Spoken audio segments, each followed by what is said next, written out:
తిరుపతి లడ్డు అంటే ఎంత రుచిగా ఉంటుందో చెప్పనక్కర్లేదు. ఆ రేంజ్ టేస్ట్ ఎక్కడా దొరకదు. కానీ ఇది ఒకప్పటి మాట. అప్పటి నుంచి ఇప్పటికీ మెల్లగా సైజ్ తగ్గుతూనే వస్తుంది. సరే, క్వాలిటీ కూడా తగ్గింది, అది పక్కన పెడదాం. కానీ ఇప్పుడు మనం మాట్లాడుకోబోయే విషయం తెలిస్తే దేశమే షాక్ అయిపోతుంది. అదే తిరుపతి లడ్డులో జంతువు కొవ్వు. క్వాలిటీ పోతే పోయింది, చివరికి మనం తినేది దేవుడి పవిత్రమైన లడ్డే అనుకుంటున్నాం. కానీ కాదు. ఏపీ సీఎం చంద్రబాబు నాయుడు దారుణమైన వ్యాఖ్యలు చేశారు. అదేమిటంటే తిరుపతి లడ్డు తయారీకి నాసిరకం ఇంగ్రీడియంట్స్ వాడారట. వాడారులు అనుకుందాం, కానీ లడ్డూల తయారీకి వాడే స్వచ్ఛమైన నెయ్యిలో జంతువుల కొవ్వును కలిపి వాడారనే తీవ్రమైన వ్యాఖ్యలు చేశారు బాబు. ఈ మాట వినగానే దేశవ్యాప్తంగా ఉన్న వెంకన్న భక్తులు ఉలిక్కిపడ్డారు. ఏంటి దారుణం స్వామి అని ముక్కున వేలేసుకున్న వారున్నారు. ఇంతటి దారుణానికి దిగజారా అని దోషణలు మొదలుపెట్టారు. ఎందుకంటే వెంకటేశ్వర స్వామి అందరి కోరికలు తీర్చే దేవుడు. వెంకన్న అంటే నమ్మకం. దేశ నలుమూలల నుంచి ఇక్కడికి వస్తారు. ఎంతమంది దేవుళ్లకు మొక్కుకున్నా కూడా వెంకన్న దగ్గరకు వచ్చి వెళితేనే ఆ నిండైన తృప్తి. ఒకప్పుడు అన్నప్రసాదం తింటుంటే పేదాదానికనే తేడా లేకుండా అందరూ తృప్తిగా తినేసి బయటకు వెళ్లేవారు. కానీ దానిలో కూడా క్వాలిటీ తగ్గిపోయింది. అన్నింటిపై కూడా డబ్బులు మింగే ప్రోగ్రాం పెట్టుకున్న నేతలు తిరుపతిని ఆర్థిక కేంద్రంగా మార్చుకుని దోచుకున్నారు. ఎన్నో వివాదాస్పద నిర్ణయాలు తీసుకున్నారు. ధరలు పెంచి నాణ్యతను తగ్గించి ఇష్టారాజ్యంగా చేసుకున్నారు. పవిత్రమైన దేవుడి నైవేద్యాల్లో కూడా జంతు కొవ్వును వాడారని చంద్రబాబు చేసిన కమెంట్స్ విని అందరూ కూడా మీరు అసలు మనుషులేనా అని దిగిపట్టడం మొదలు పెట్టారు. ఎందుకంటే ఇంతటి దారుణమైన బరితెగింపు ఎప్పుడూ కూడా జరగలేదు. స్వామివారంటే ఒంట్లో వణుకుండేది. డబ్బు కోసం కకృతి పడితే పాపం పండి నాశనం అవుతామనే భయం ఉండేది. కానీ డబ్బు కోసం దారి తప్పి ఇలా చేశారని చంద్రబాబు దారుణమైన విషయాలు చెప్పారు. జంతు కొవ్వు కలిపితే అది స్వామివారి ప్రసాదం ఎలా అవుతుంది? అది అపవిత్రమైనది కదా, తెలియక తీసుకున్నామా అంటూ భయపడుతున్నారు. తలుచుకుంటేనే వెగట పడుతుందని చిరాకు పడుతున్నారు. ఇక నాడు ధర్మారెడ్డి, చెవిరెడ్డి, కరుణాకర్ రెడ్డిలు మొత్తం పెత్తనం చేశారు. ఈ బోమన కరుణాకర్ రెడ్డి క్రిస్టియన్ అనే దుమారం గురించి అయితే చెప్పనక్కర్లేదు. అన్యమతస్థులు నాడు తిరుపతిలో రెచ్చిపోయారు. వాస్తవానికి దేని పవిత్రత దానికే ఉండాలి. అయితే చంద్రబాబు సీఎంగా ఓ పని చేయాలి. దేశంలోని కోట్లాది మంది భక్తులు వణికిపోయి ఆరోపణ చేశారు ఆయన. ఇదే ప్రసాదాన్ని ప్రధాని నుంచి గవర్నర్లు, ముఖ్యమంత్రులు, జడ్జిలు తీసుకున్నారు. వెంకన్నకే కాదు, హిందూ మతానికే తీవ్రమైన ద్రోహం చేశారు. దీనిపైన సిట్టింగ్ జడ్జితో విచారణ జరిపించాలి. ద్రోహులను కఠినంగా శిక్షించాలి. వారిని భవిష్యత్తులో తిరుమలలో అడుగు పెట్టకుండా నిషేధించాలి. ఒకప్పుడు మనం బ్రిటిష్ ద్రోహులు బుల్లెట్లకు జంతువుల కొవ్వును పూశారనే పోరాటం చేశాం. కానీ నీచులు ఏకంగా పవిత్రమైన ప్రసాదాల్లో జంతువు కొవ్వు కలిపారంటే ఇది సామాన్యమైన నేరం కాదు. హిందూ మతం మీద, విశ్వాసం మీద, పవిత్ర తిరుమల మీద కూడా దాడే. కాబట్టి విచారణ చేయాల్సిందే. ముందు కనీసం రాష్ట్ర ప్రభుత్వమైనా విచారణ చేసి దోషులను దేశం ముందు నిలబెట్టాలి. సరే, అసలు ఇది ఎలా బయటపడిందంటే ఆ సదరు సప్లయర్ అంటే గత ప్రభుత్వంలో నెయ్యి సప్లై చేసిన సప్లయర్ అన్నమాట. ఆ సప్లయర్ శాంపిల్స్ తీసుకొని July 8, 2024 national accreditation board for testing and calibration ల్యాబొరేటరీకి పంపించారు. జూలై 17 ఈ ఎన్డీడీబీ సిఏఎల్ఎఫ్ ల్యాబ్ నివేదికను ఏపీ సర్కార్కు పంపించింది. అయితే మొత్తం 5 సప్లయర్స్ లో ఒక సప్లయర్ పంపిన నెయ్యి స్టాండర్డ్స్ కి అసలు మ్యాచ్ కాలేదు. కల్తీ జరిగిందని గుర్తించారు. ఎంతలా అంటే ఉండాల్సిన స్టాండర్డ్స్ కంటే కూడా దాదాపుగా పరిమితికి మించి జంతువు కొవ్వు ఉన్నట్లు చూసి అవాక్కయ్యారు అధికారులు. దీంట్లో జంతు కొవ్వుతో పాటు చేపల ఆయిల్ కూడా నెయ్యిలో కలిసింది. అంతేనా అంటే ఇంకా చాలా ఉంది. మరి దేవుడికి పెట్టే పవిత్రమైన నెయ్యిలో ఏకంగా పంది కొవ్వు కూడా ఉన్నట్లు వార్తలు రావడంతో భక్తులు వణికిపోయారు.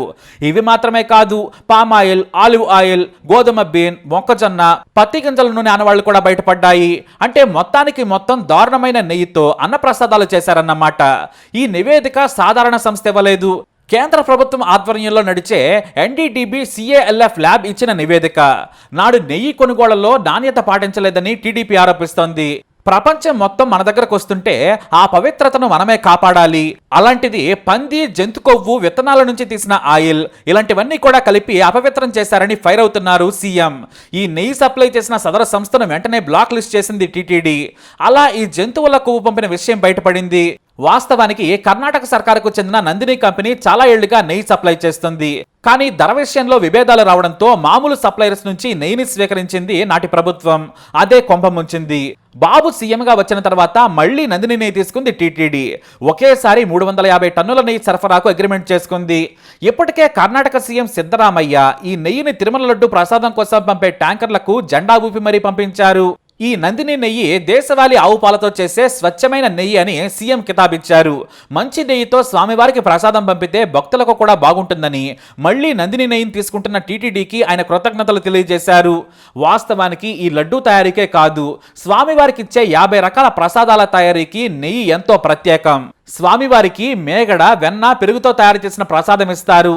ఆ తర్వాత దద్దోజనం, చిత్రాన్నం, క్షీరాన్నం, పాయసం ఇలా రకరకాల ప్రసాదాలను ఇస్తుంటారు. ఇలా స్వామివారికి ఇచ్చే ప్రసాదాల లిస్టే 50 వరకు ఉంటుంది. కానీ ఆ వెంకన్న పేరు మీద మనం తీసుకునే గొప్ప ప్రసాదం తిరుపతి లడ్డు. ఒకప్పుడు ఒక్క లడ్డు తీసుకుంటే 10 మంది తినేంతగా ఉండేది. ఆ తర్వాత సైజు తగ్గుతూ వచ్చింది. ఈ తిరుమల లడ్డు కోసం ఆవు నెయ్యి, శనగపిండి, చక్కెర, జీడిపప్పు, ఎండు ద్రాక్ష, కలకండ, యాలకులను వాడి తయారు చేస్తారు. కళ్యాణం లడ్డు బరువు 750 గ్రాములు ఉంటుంది. సాధారణ లడ్డు బరువు 150 నుంచి 170 గ్రాముల వరకు ఉంటుంది. ఈ స్వామివారి లడ్డూకి పేటెంట్ కూడా ఉందన్న విషయం మనకు తెలిసిందే. ఇక ఈ లడ్డూలు సరిపడా ఇవ్వకపోవడంతో భక్తులు నిరాశ చెందుతారు. ఎందుకంటే ఎవరైనా తిరుపతికి వెళ్ళొచ్చారని తెలిసి ఉంటే ప్రసాదం ఎక్కడా అని అడుగుతారు. ఒకటి స్వామి భక్తి, రెండవది ఆ లడ్డూ రుచి. ఇలాంటి రుచి ఉన్న లడ్డు ఎక్కడా దొరకదు. నెలకు సరాసరిన 20 లక్షల మంది స్వామివారిని దర్శించుకుంటారు. సరాసరిన 120 కోట్ల ఆదాయం వస్తుంది. ఇక ఈ లడ్డు ఆదాయం కూడా 1 కోటికి పైగానే ఉంటుంది. అయితే ఇప్పుడు ఏపీ సీఎం చేసిన తీవ్ర వ్యాఖ్యలు మాత్రం దుమారం రేపుతున్నాయి. పవిత్రమైన స్వామివారిని నాటి సర్కారు అపవిత్రం చేసిందని భక్తులు ఆగ్రహం వ్యక్తం చేస్తున్నారు.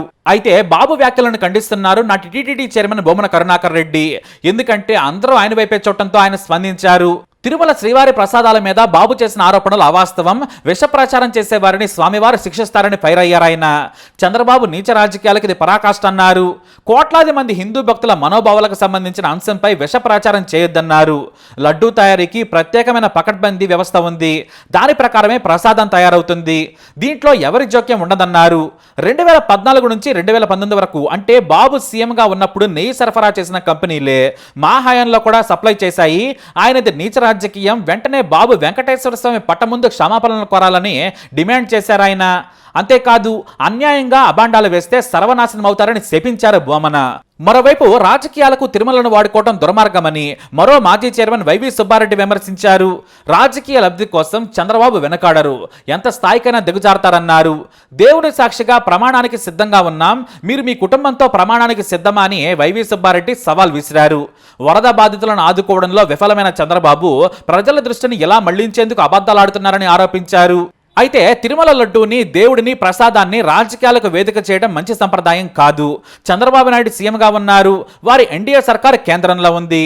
పవిత్రమైన లడ్డు ప్రసాదంలోకి జంతు కొవ్వులు ఎలా వచ్చాయి, ఎవరు ఎంతటి ఘోరం నేరం చేశారో తేల్చాల్సిన బాధ్యత వారిదే. కాబట్టి విమర్శలు చేసి ఊరుకోకుండా ద్రోహులను చట్టం ముందు, ప్రజల ముందు నిలబట్టాల్సిందే. భవిష్యత్తులో మరోసారి పాపం చేయడానికి కూడా ఆలోచించకుండా శిక్షించాలని భక్తులు కోరుతున్నారు. అయితే ఆరోపణలు చేసేవారు ముందు కేంద్ర ప్రభుత్వ ఆధ్వర్యంలో నడిచే సంస్థ నివేదికను తెప్పించుకోవచ్చు. నాటి శాంపిల్స్ ను తమకు నచ్చిన వారితో కూడా పరీక్షలు చేయించుకోవచ్చని టీడీపీ నేతలు చెబుతున్నారు. ఏదేమైనా మనమంతా పవిత్రంగా భావించే తిరుమల ప్రసాదం ఇలా వివాదాల్లోకి రావడం బాధించే విషయం. ఈ పాపులను ఆ స్వామి శిక్షించిన భక్తులు మాత్రం శిక్షించరు, ఇది నిజం. మరి మీరేమంటారు? మీ అభిప్రాయాన్ని కమెంట్ ద్వారా తెలియజేయండి. ఈ వీడియో అప్డేట్స్ కోసం మై ఛానల్ ఫాలో అవ్వండి, అలాగే తప్పకుండా సబ్స్క్రైబ్ చేసుకోండి.